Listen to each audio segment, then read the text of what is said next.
और इसे कंप्लीट करते हैं।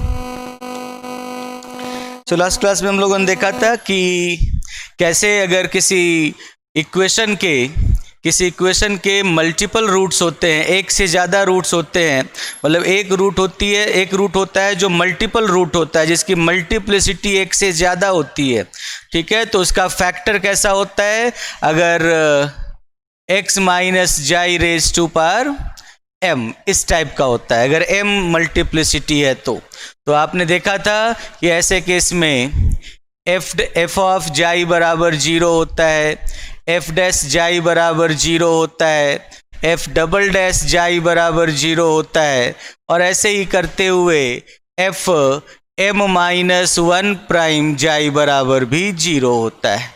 लेकिन एफ एम प्राइम जाई जो होता है वो 0 नहीं होता, एफ एम प्राइम जाई 0 नहीं होता है। तो इस टाइप से आपने लास्ट क्लास में देखा था, है ना।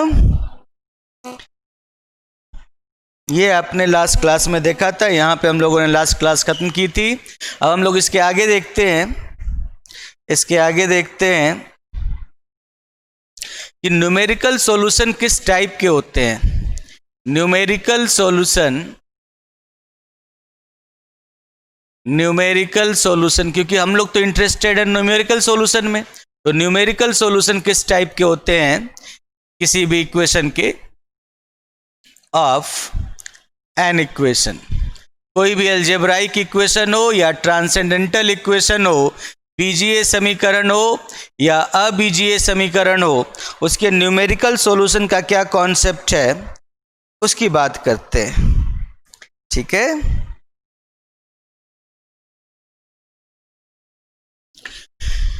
देखो, in most of the numerical methods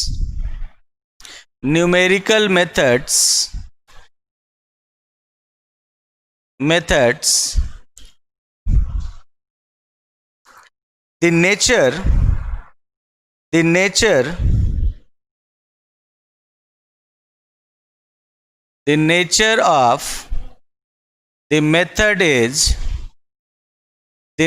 of the method is आइटेरेटिव।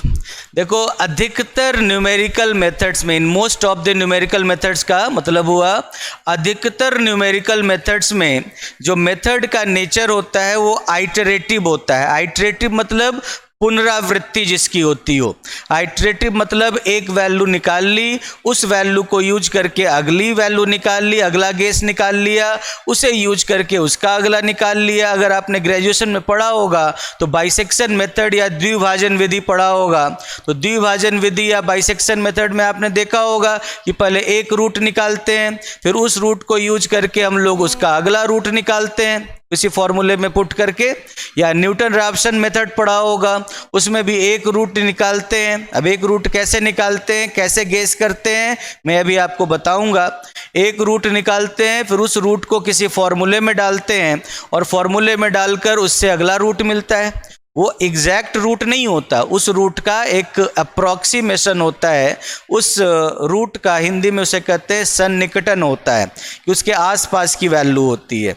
तो इसी प्रोसेस को हम लोग बार बार करते जाते हैं। सिंस इस प्रोसेस को बार बार कर रहे हैं, इसीलिए इस मेथड को आइटरेटिव मेथड कहा जाता है।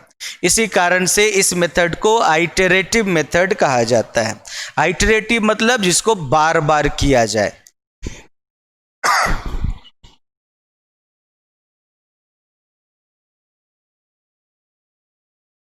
Sir please write in some capital way. Capital way मतलब बड़ा बड़ा लिखना है, ऐसा कुछ करना चाहते हो?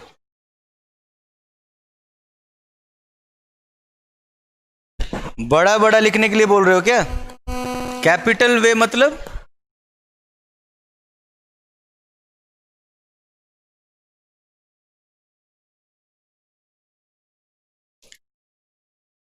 चलो थोड़ा बड़ा लिखता हूं, है ना।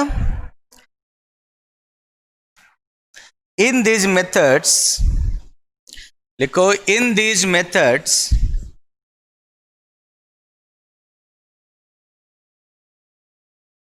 in these methods we guess an approximate value. We guess an approximate value. Approximate value. कोई approximate value हम लोग गेस करते हैं, ठीक है. We guess an approximate value of the root and substitute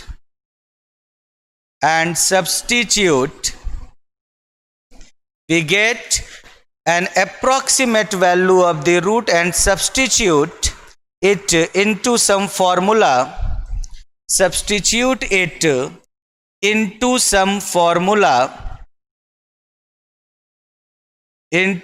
formula किसी फॉर्मूले में इसे हम लोग सब्स्टिट्यूट करते हैं, पुट करते हैं.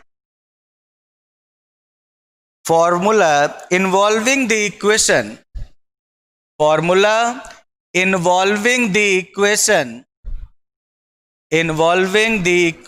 जो भी इक्वेशन दिया हुआ होगा, इन्वॉल्विंग द इक्वेशन, ठीक है. इक्वेशन को इन्वॉल्व करने वाले किसी फॉर्मूले में पुट करते हैं to obtain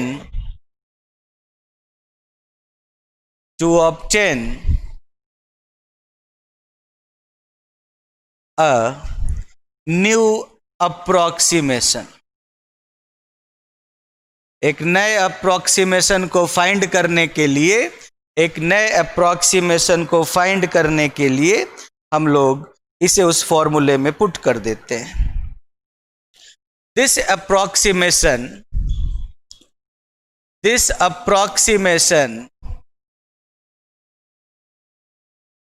is used in turn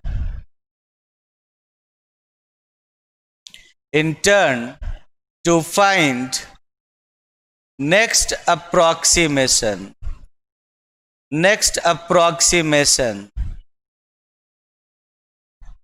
and so on. और इसी तरह से ये चलता जाता है. इसी कारण से ये आइटरेटिव मेथड कहलाता है. इसी कारण से ये मेथड आइटरेटिव मेथड कहलाता है. समझ गए? सो न्यूमेरिकल सॉल्यूशन, इसको लिख लो आप लोग.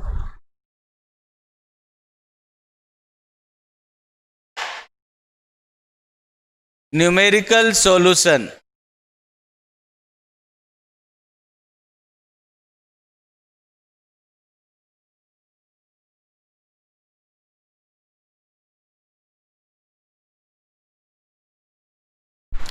लिख लो तो बता देना.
लिख लिया? Done sir.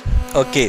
तो इस तरह से आपने देखा कि जैसे क्या करना होता है कि जैसे मैं आपको एक एग्जांपल देता हूँ, एग्जांपल से आप समझोगे कि जैसे एक एग्जांपल देख लो कि जैसे मान लो कोई न्यूटन रैप्सन मेथड है. जैसे बहुत सारे मेथड्स हैं, उसमें से एक मेथड है Newton Raphson method.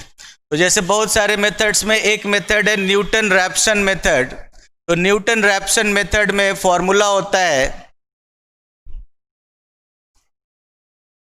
Newton Raphson method में फॉर्मूला होता है, इसमें लिखा हुआ है ना कि किसी फॉर्मूले में पुट करते हैं, ठीक है, सब्स्टिट्यूट इनटू सम फॉर्मूला। तो न्यूटन रैप्सन मेथड का फॉर्मूला होता है xn प्लस 1 बराबर xn minus f of xn upon f dash xn, f of xn upon f dash xn। मान लो हमें कोई ऐसा, हम लोग पॉलिनोमियल बनाते हैं, ऐसा कोई इक्वेशन लेते हैं, ऐसा कोई इक्वेशन लेते हैं जिसका सॉल्यूशन हमें पहले से पता हो। ऐसा कोई भी आप एक इक्वेशन ले लो जिसका सॉल्यूशन आपको पहले से पता हो, ठीक है।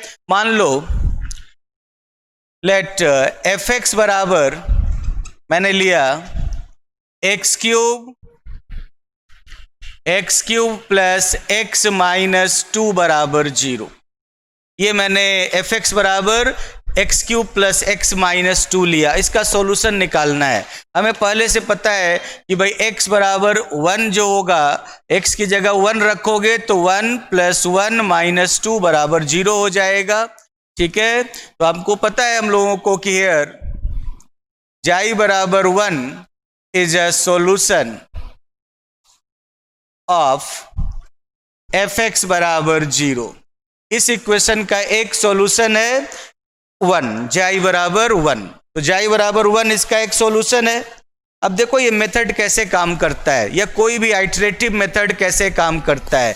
ये फॉर्मूला दिया हुआ है, आपको पहले एक गेस खुद से करना है, खुद से एक गेस लेना है। गेस लेने का एक बेसिस होता है, वो बेसिस मैं आपको अब समझाऊंगा।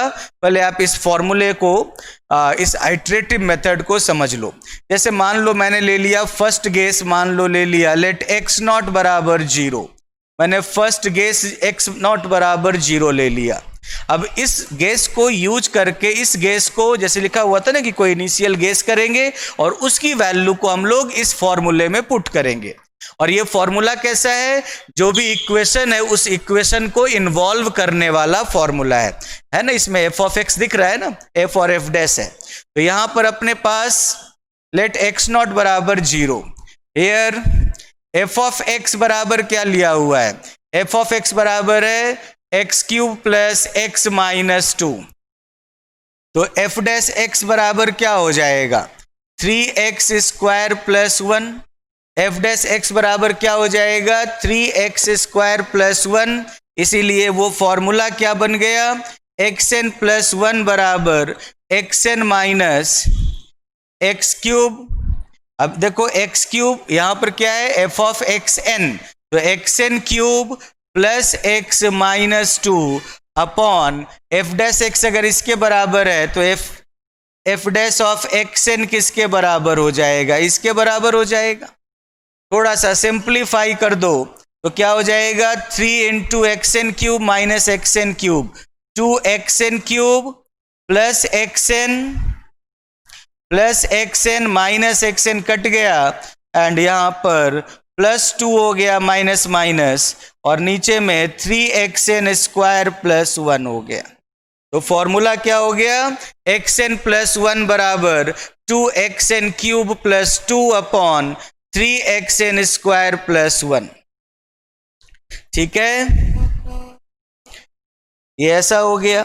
अब जरा देख लो आप इधर, अब आप इधर देख सकते हो। नाउ x नॉट बराबर 0 लिया था, x1 बराबर क्या होगा, xn प्लस 1। देखो यही है ना xn प्लस 1, तो जब n बराबर 0 रखोगे तो x1 बराबर n बराबर 0 रख लिया तो 2 इंटू एक्स नॉट का cube plus 2 upon 3 into x not का स्क्वायर प्लस 1। एक्स नॉट बराबर 0 है तो यहाँ पर 2 गुना 0, तो ये तो 0 ही हो गया, 2 अपॉन 1 बराबर 2 हो गया। तो x1 बराबर 2 मिल गया। अब x1 बराबर 2 मिल गया। अब इससे देखो यही x1 के मान को यूज करके फॉर्मूले में रखकर अगला अप्रोक्सीमेशन निकालेंगे। x2 बराबर क्या हो गया, 2x1 का स्क्वायर प्लस 2, क्योंकि जब n बराबर 1 रखोगे तो n प्लस 1 बराबर 2 हो जाएगा। तो 2x1 का square plus two upon 3x1 का स्क्वायर प्लस 1, तो सॉरी 2x1 का क्यूब प्लस 2 अपॉन 3x1 का स्क्वायर प्लस 1। अब यहां पर देखो ये कितना हो जाएगा, x की जगह x1 की जगह 2 रखोगे तो हो जाएगा कितना, 8 इंटू 2 16 प्लस 2 18 हो जाएगा, है ना। ये 8 इंटू 2 16 प्लस 2 18 हो गया। और नीचे क्या हो जाएगा, 4 3 12, मतलब 4 गुना 3 12 प्लस 1 13 हो जाएगा। तो अगला नंबर क्या हो गया, 18/13। उसके बाद इसको यूज करके आप x3 निकालोगे, x3 बराबर 2x2 का स्क्वायर प्लस 2 अपॉन 3x1 का स्क्वायर प्लस 1, और इस x2 का स्क्वायर प्लस 1, और यहाँ पर x2 बराबर 18/13 यहाँ पर पुट कर दोगे, ये स्क्वायर नहीं होगा, ये क्यूब होगा।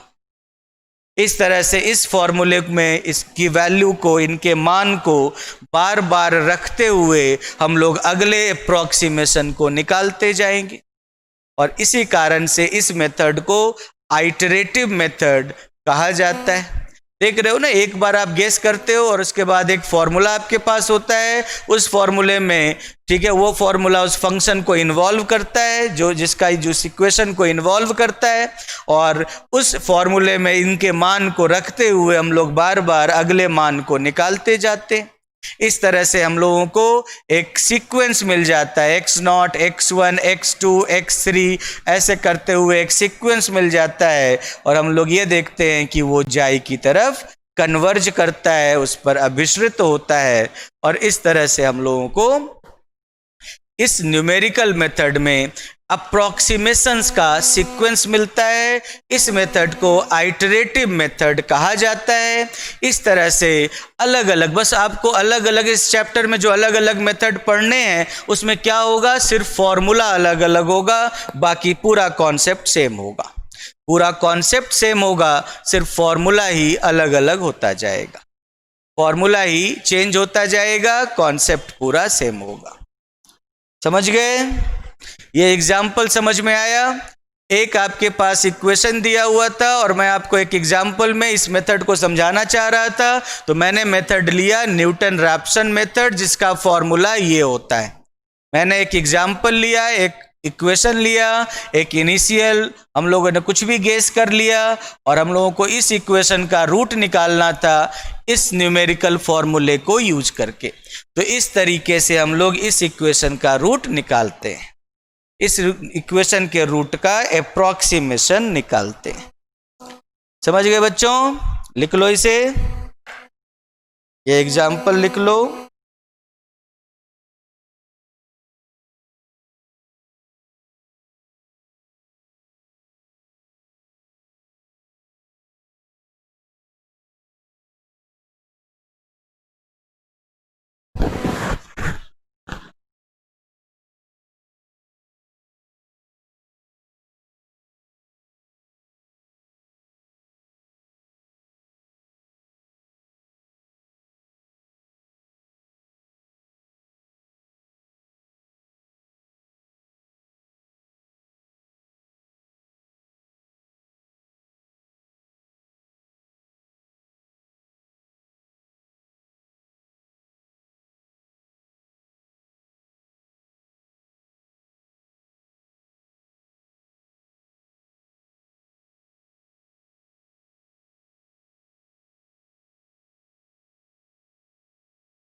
डन हो गया?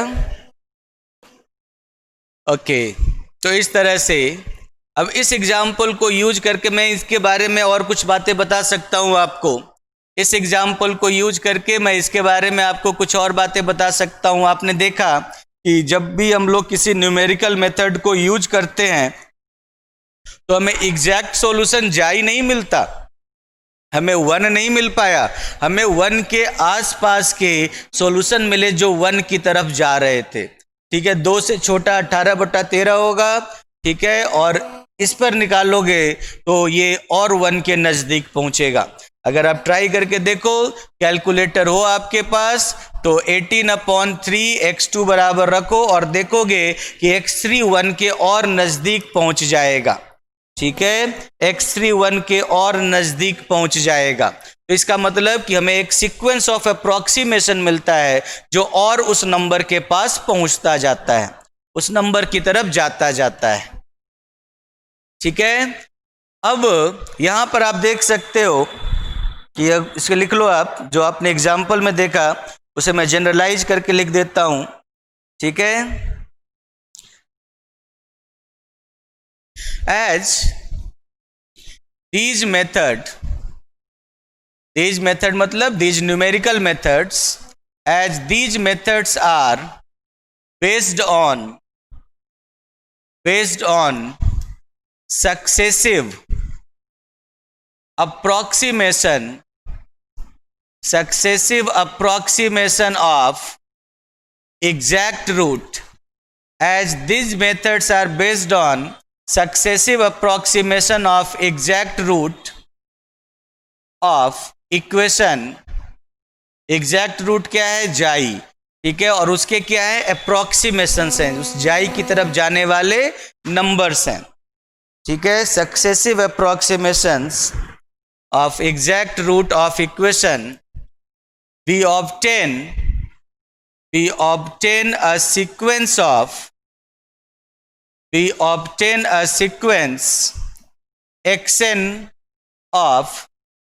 obtain a sequence xn, sequence अनुक्रम सुना होगा नाम आपने। ठीक है, we obtain a sequence xn of approximations.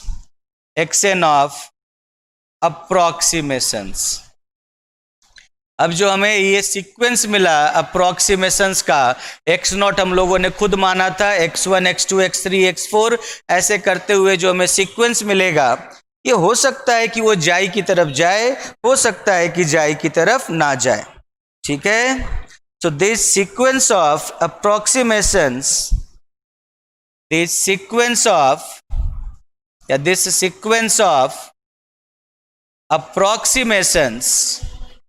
ये जो अप्रोक्सीमेशंस का सीक्वेंस है, approximations is said to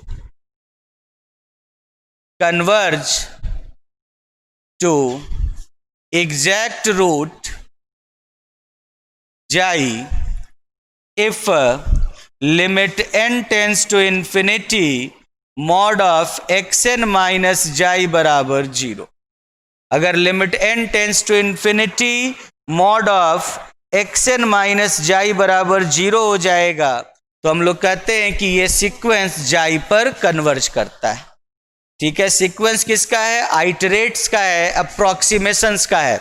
approximations मतलब इन फॉर्मूले से जो हमें n की वैल्यूज मिल रही है, जो हमें xn मिलते जा रहे हैं, इनका सीक्वेंस है ये।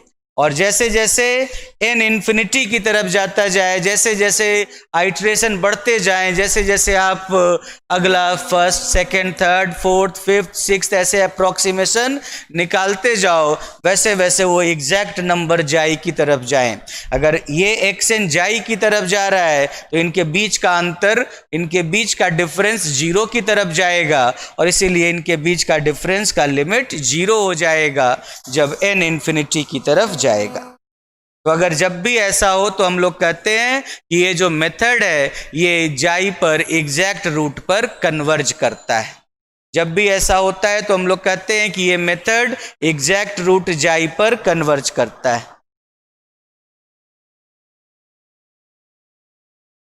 अब देखो, एक बच्चे ने मतलब ग्रेजुएशन में पढ़ाई की थी अच्छी तरीके से, उसने कहा कि सर इसके अविसरण की दर 2 है क्या? न्यूटन रैप्सन मेथड में 2 ही होती है। बिल्कुल सही बोल रहे हो, ऑर्डर ऑफ कन्वर्जेंस, अभिसरण की दर। ठीक है, 2 है यहाँ पर। ठीक है, order of convergence Newton Raphson method के अभिसरण की दर 2 होती है। तो इसका मतलब आपने ग्रेजुएशन में पढ़ा होगा या आपको याद होगा अभी तक वो। ठीक है, मैं तो ये मानकर चल रहा हूं कि भाई आपने नहीं पढ़ा होगा, तो मैं एक बार कुछ बेसिक चीजें आपको बता दूं। ठीक है ना, बिल्कुल सही कहा आपने, इसके अभिसरण की दर 2 ही होती है न्यूटन रैप्सन मेथड में।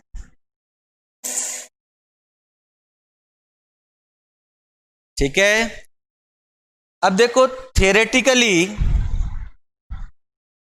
अब जैसे थियोरेटिकली जब आप कहते हो limit n tends to infinity, तो आप जानते हो कि भाई इन्फिनिटी कोई पहुंचने वाला नंबर थोड़ी ही है। आप कितने भी बड़े नंबर को इमेजिन कर लो, इन्फिनिटी उससे भी बड़ा होता है। तो इसीलिए अगर आप वैसे इस मेथड को निकालते जाओ, आपने x1 का मान निकाल लिया, x2 का मान निकाल लिया, x3 का मान निकाल लिया, x4 का मान निकाल लिया, लेकिन एक बार जाकर तो आप रुकोगे ना, आप कब तक निकालते जाओगे? इन्फिनिटी कोई खत्म होने वाली चीज तो है नहीं। तो ये तो बस वैसे है कि भाई ये थियोरेटिकल है कि जब n इन्फिनिटी के पास पहुंचेगा तब इनके बीच का अंतर 0 के पास पहुंचना चाहिए। बट आप जानते हो कि n इन्फिनिटी के पास आपके पूरे जीवन काल में नहीं पहुंच पाएगा। आप निकालते चले जाओगे, ये निकलता चला जाएगा, कभी खत्म नहीं होगा। तो जाहिर सी बात है आपको कहीं पर जाकर तो रुकना होगा। आप ये डिफरेंस 0 तक तो ला नहीं पाओगे, क्योंकि डिफरेंस 0 तो लाने के लिए आपको n को इन्फिनिटी तक ले जाना पड़ेगा। तो जो हम लोग क्या करते हैं, कहीं पर जाकर रुकते हैं। अब कहीं पर जाकर रुकते हैं तो हम लोग मान लेते हैं कि जैसे ही इसका अंतर xn और y का अंतर, इनका डिफरेंस किसी फिक्स नंबर से छोटा हो जाए तो हम लोग रुक जाएंगे। वो फिक्स नंबर आप पर डिपेंड करता है। कुछ लोग कहते हैं कि भाई 0.01 से छोटा हो जाए, 1/100 से छोटा हो जाए तो रुक जाओ। कुछ लोग कहते हैं कि नहीं भाई और आगे बढ़ो, जब तक इनका अंतर 1/1000 से छोटा ना हो, 0.001 से छोटा ना हो, तब तक आप चलते रहो। मतलब 1/1000 से जब इनका अंतर छोटा हो जाए तब रुक जाओ। कुछ लोग कहते हैं 10⁻⁻⁴ तक, 1/10,000 तक बढ़ो, जब तक इनका अंतर 1/10,000 से बड़ा दिखता रहे तब तक आगे बढ़ते जाओ, अगर उससे छोटा हो जाए तो रुक जाओ।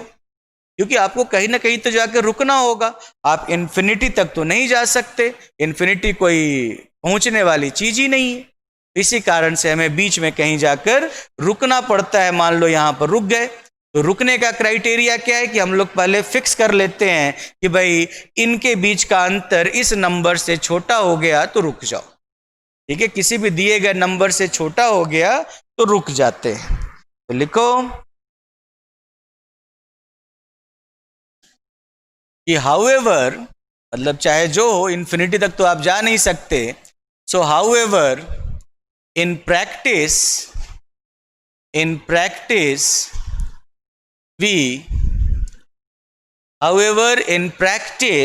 we attempt to find an approximate route,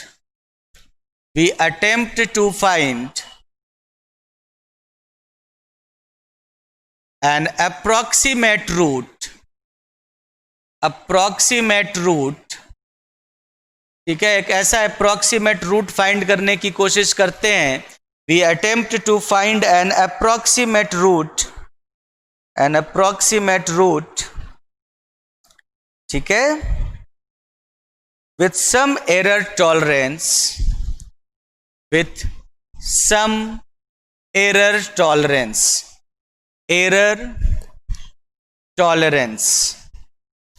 epsilon, some error tolerance, कि भाई इतना एरर को हम लोग टॉलरेट कर सकते हैं, इतना एरर आ गया तो चलेगा।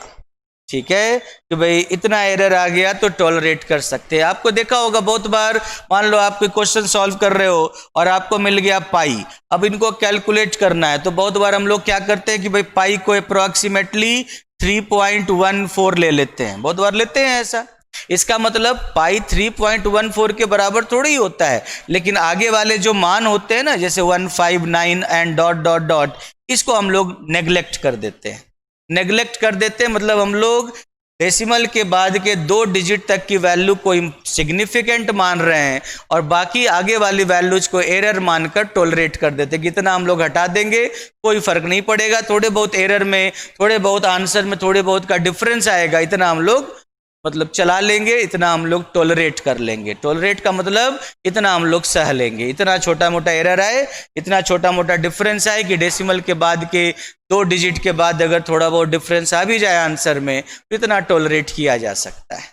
इसीलिए इसको एरर टॉलरेंस कहते हैं। एप्सिलन जो होता है वो एरर टॉलरेंस कहलाता है। आप इन्फिनिटी तक जा नहीं सकते, तो आपको बीच में कहीं पर रुकना होगा। तो रुकने का क्राइटेरिया क्या है कि भाई डिफरेंस जो है, एरर जो है, वो एप्सिलन से छोटा हो जाए। एप्सिलन आप जो रखना चाहो रख लो, 1/10 रख लो, 1/100 रख लो, 1/1000 रख लो, कुछ भी रख सकते हो। ठीक है कि भाई इससे कम एरर आएगा तो हम लोग उसको नेग्लेक्ट कर देंगे, इससे कम एरर को हम लोग भाव नहीं देंगे, उसे हम लोग नेग्लेक्ट कर देंगे। आई बात समझ में? therefore therefore yeah, so if for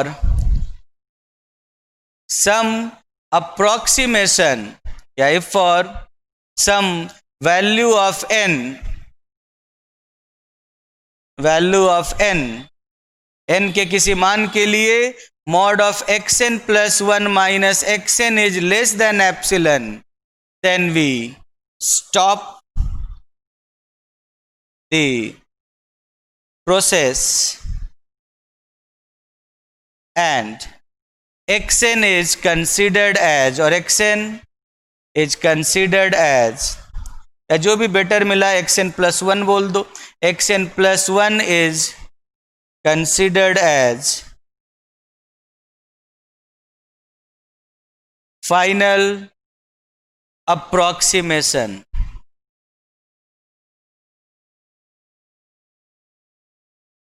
of the root।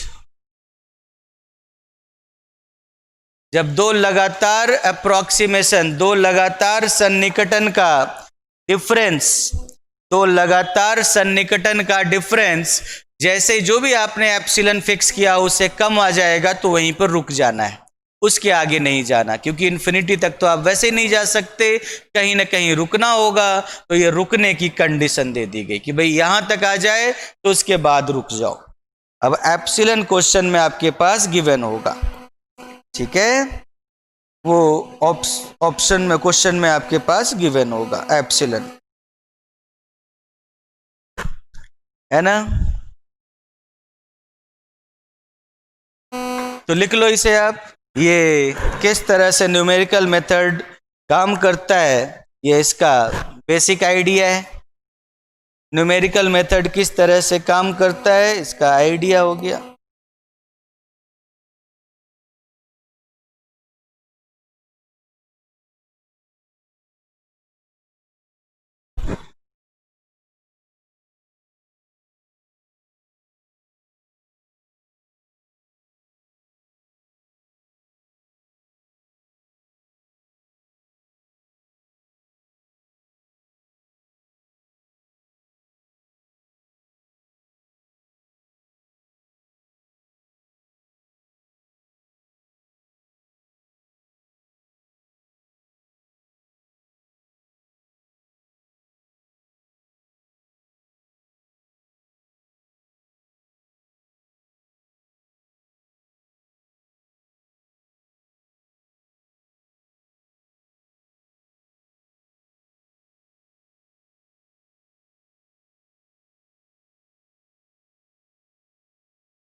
एक बच्चे ने कहा सर हिंदी में बार बार रिपीट ना करो, टर्म को कन्फ्यूजन हो रहा है।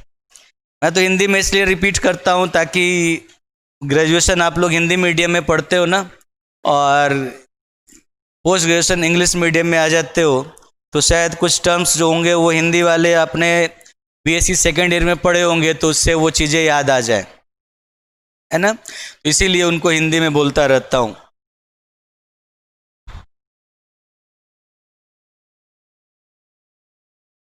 एक बच्चे ने कहा कि नहीं सर हमने हिंदी में नहीं पढ़ा है।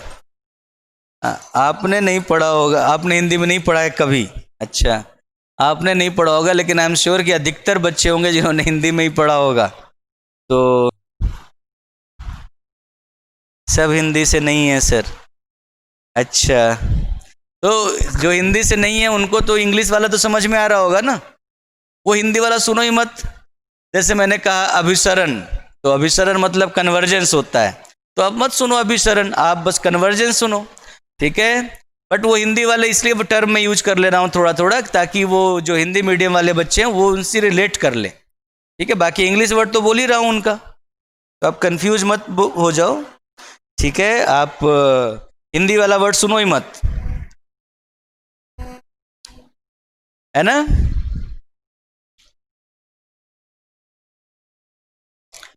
ओके बच्चों, मिटा दूं नहीं से? लिख लिया आप लोगों ने?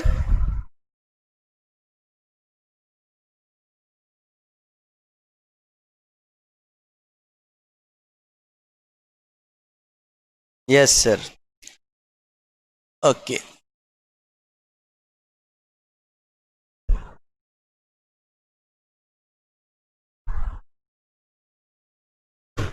अब जैसे एक बच्चे ने कहा था ना कि ऑर्डर ऑफ कन्वर्जेंस के बारे में कहा था कि सर न्यूटन रैप्सन मेथड का ऑर्डर ऑफ कन्वर्जेंस 2 होता है क्या? तो हम लोग देखते हैं ऑर्डर ऑफ कन्वर्जेंस का कॉन्सेप्ट क्या है। Order of convergence, order of convergence का कॉन्सेप्ट इसलिए आया क्योंकि भाई इतने सारे मेथड्स हैं इसी इक्वेशन को सॉल्व करने के, बहुत सारे न्यूमेरिकल मेथड्स हैं, 4-5 न्यूमेरिकल मेथड्स तो हम लोग खुद पढ़ेंगे फर्स्ट यूनिट में, ठीक है। तो इनको सॉल्व करने के बहुत सारे न्यूमेरिकल मेथड्स हैं, तो जाहिर सी बात है कि उन मेथड्स में कंपैरिजन भी होगा कि कौन सा मेथड अच्छा है, कौन सा मेथड बुरा है, कौन सा मेथड कम अच्छा है, ठीक है। किस मेथड में ज़्यादा तेजी से कन्वर्जेंस होता है, किस में कम तेजी से कन्वर्जेंस होता है। तो इस चीज़ को कंपेयर करने के लिए आया ऑर्डर ऑफ कन्वर्जेंस का या अभिसरण की दर का, ठीक है। तो ऑर्डर ऑफ कन्वर्जेंस, वैसे तो ऑर्डर ऑफ कन्वर्जेंस को हिंदी में अभिसरण की कोटि कहा जाता है और रेट ऑफ कन्वर्जेंस को हिंदी में अभिसरण की दर कहा जाता है, लेकिन यहाँ पर जो दिया हुआ है ऑर्डर ऑफ कन्वर्जेंस ही दिया हुआ है, तो इसीलिए हम लोग ऑर्डर ऑफ कन्वर्जेंस की ही बात करते हैं, ठीक है।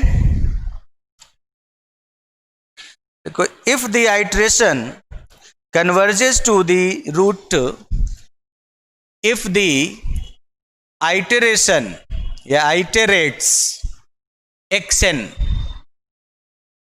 converges to, if the iterates xn converges to exact root xi, if the iterates xn converges to exact root xi, and there exists a real number p greater than equal to 1, there exists a real number p greater than equal to 1, there exists a real number p greater than equal to 1 such that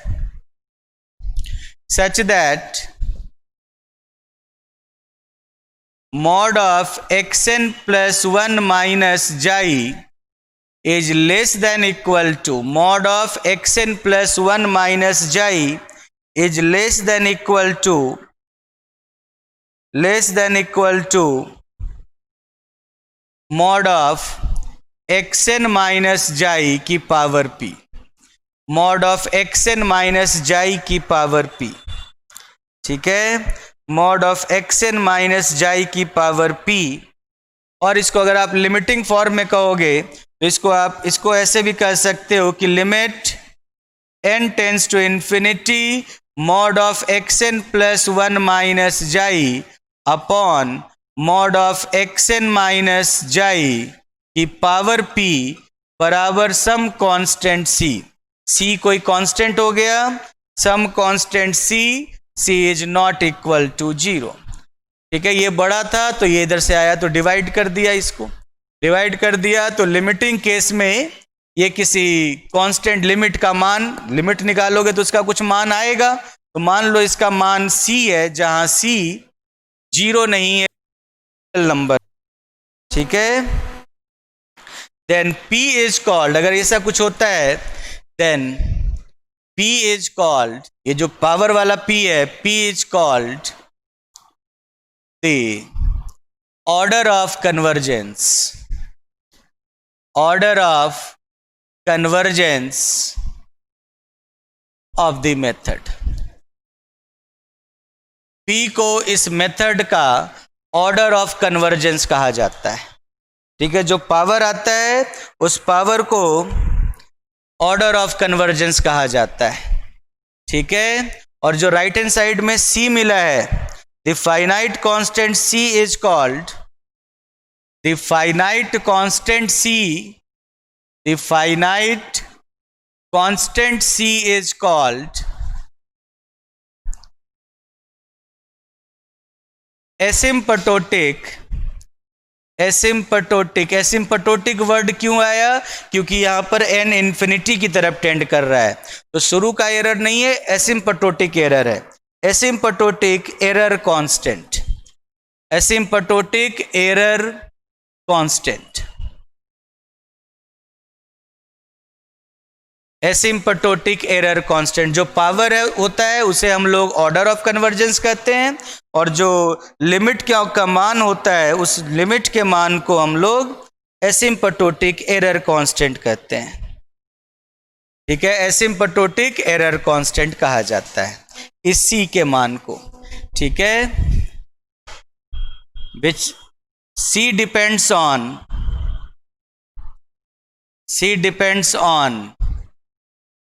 equation fx बराबर 0 and root जाई।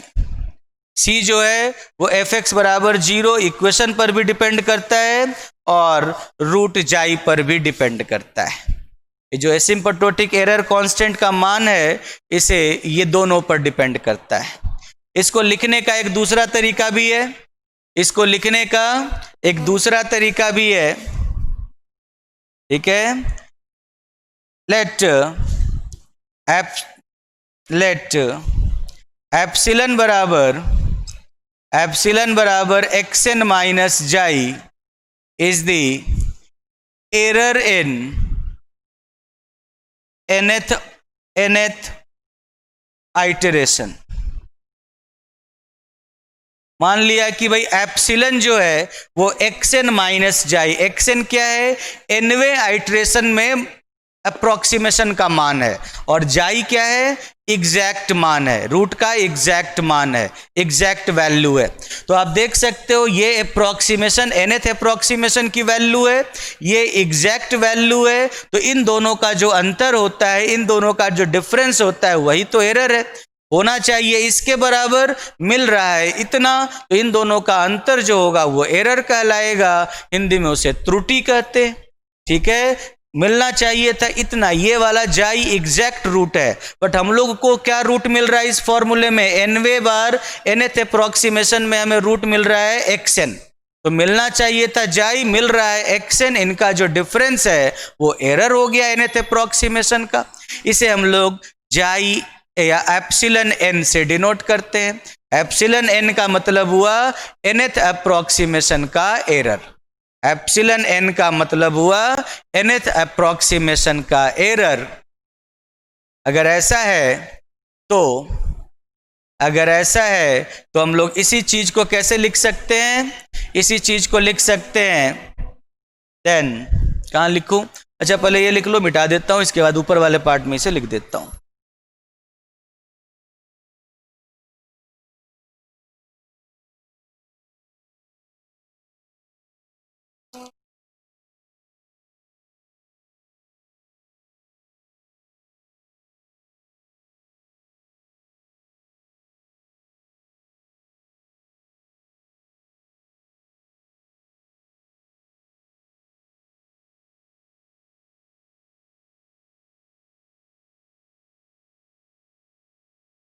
एक बच्चे ने कहा asymptotic इन हिंदी।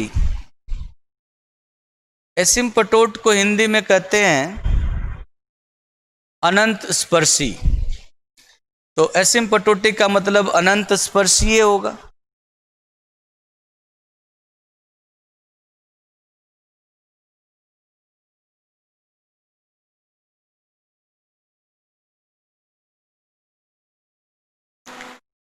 लिख लो।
Done sir.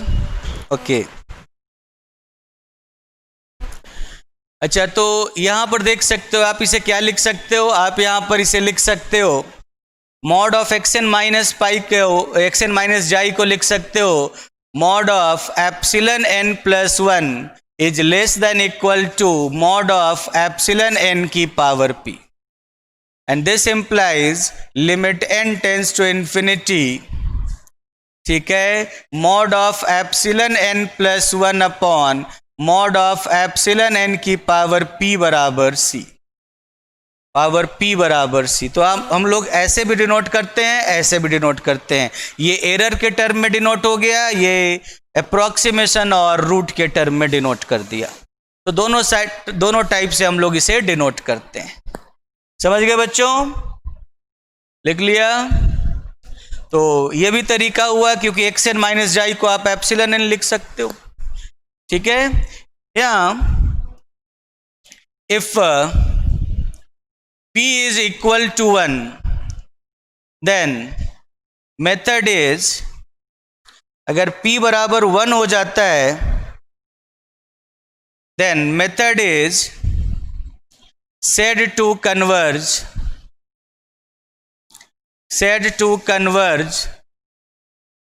linearly। हम लोग कहते हैं लीनियर कन्वर्जेंस है। if p is equal to 2 then method is said to converge, said to be, said to have quadratic, दो हो गया ना ऑर्डर, इसीलिए क्वाड्रेटिक कन्वर्जेंस। तीन हो जाएगा तो क्यूबिक कन्वर्जेंस, इस टाइप से। ठीक है, चार हो गया तो कहते हैं of order 4, convergence of order 4। ठीक है, तो ऐसे हम लोग इसे डिनोट करते हैं। इसमें एक पॉइंट ये भी हो गया कि if p is equal to 1 then asymptotic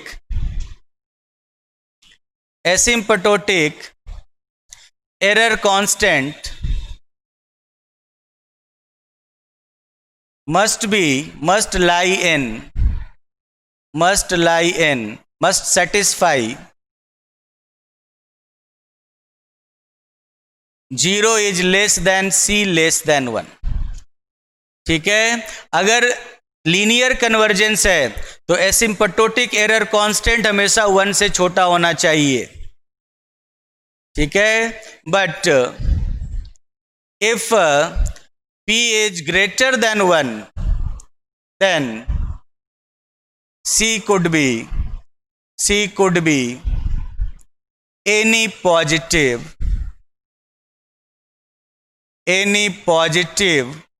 real number।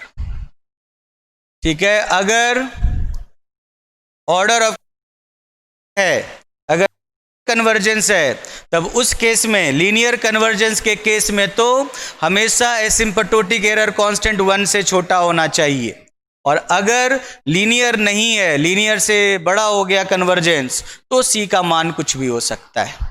क्योंकि अगर लीनियर कन्वर्जेंस में ये अगर 1 या 1 से बड़ा हो गया तो फिर तो ये कन्वर्ज ही नहीं करेगा, तो फिर तो ये कन्वर्ज ही नहीं करेगा। ठीक है, इसीलिए वो 1 या 1 से छोटा होना चाहिए। आप खुद देख लो ना, मान लो आपने एप्सिलन n प्लस 1 बराबर इज, ठीक है, limit n tends to infinity, limit n tends to infinity epsilon n plus 1 upon mod of epsilon n, p बराबर 1 ले लिया, बराबर c ले लिया। तो इसका मतलब क्या हो गया, mod of epsilon n plus 1 बराबर approximately equal to c into epsilon n, c into epsilon n। इसका मतलब अगर c का मान 1 या 1 से बड़ा हो जाए तो अगले टर्म में एरर तो पिछले टर्म के एरर से ज़्यादा बड़ा हो जाएगा। पिछले टर्म में एरर है एप्सिलन n और c का मान आपने 1 से बड़ा कर दिया, तो इसका एरर तो नेक्स्ट टर्म में, नेक्स्ट अप्रोक्सीमेशन का एरर तो और बड़ा हो गया। 1 से बड़े नंबर से मल्टीप्लाई करोगे तो प्रोडक्ट तो और बड़ा हो जाएगा ना। अगर 1 भी रखोगे तब भी दोनों में एरर बराबर है, तो एरर तो कम हो ही नहीं रहा है। जब एरर कम हो ही नहीं रहा तो कन्वर्ज कैसे करेगा, एरर तो हमेशा इतने का अंतर रह ही जाएगा। इसीलिए जब c का मान 1 या 1 से ज़्यादा होता है तो वन ऑर्डर वाले मेथड में कन्वर्जेंस होगा ही नहीं। इसीलिए जब भी ऑर्डर ऑफ कन्वर्जेंस 1 होता है तो एसिम्पटोटिक एरर कांस्टेंट का मान हमेशा 1 से छोटा होता है। 0 से छोटा तो हो ही नहीं सकता। 0 से छोटा इसलिए नहीं हो सकता क्योंकि ये दोनों पॉजिटिव टर्म है, तो पॉजिटिव टर्म का लिमिट नेगेटिव हो ही नहीं सकता, इसीलिए 0 और 1 के बीच में होता है। हाँ, अगर यहाँ पर का ऑर्डर ऑफ कन्वर्जेंस 1 से ज़्यादा हो गया, मान लो 2 हो गया, तब कोई दिक्कत नहीं है, क्योंकि तब एप्सिलन n छोटा है लेकिन उसका स्क्वायर तो बहुत छोटा हो जाएगा। ठीक है, जैसे एप्सिलन n बराबर आपने लिया 10 की पावर -3, तो एप्सिलन n का स्क्वायर तो हो जाएगा 10 की पावर -6। अब अगर आपने c को 10 रख भी दिया तब भी क्या हो जाएगा, 10 की पावर -5, इससे छोटा ही है। तो इसीलिए अगर ऑर्डर ऑफ कन्वर्जेंस 1 से ज़्यादा हो जाए तब तो एसिम्पटोटिक एरर कांस्टेंट का मान 1 से ज़्यादा हो सकता है, लेकिन अगर ऑर्डर ऑफ कन्वर्जेंस 1 है तो इसका मान हमेशा 0 से 1 के बीच में होगा। ये थी इससे रिलेटेड थ्योरी जो कंप्लीट हो गई। तो कल से हम लोग मेथड स्टार्ट कर देंगे, कल से हम लोग फर्स्ट मेथड स्टार्ट कर देंगे और पढ़ना शुरू कर देंगे। समझ गए? चलो ओके, कल मिलते हैं फिर।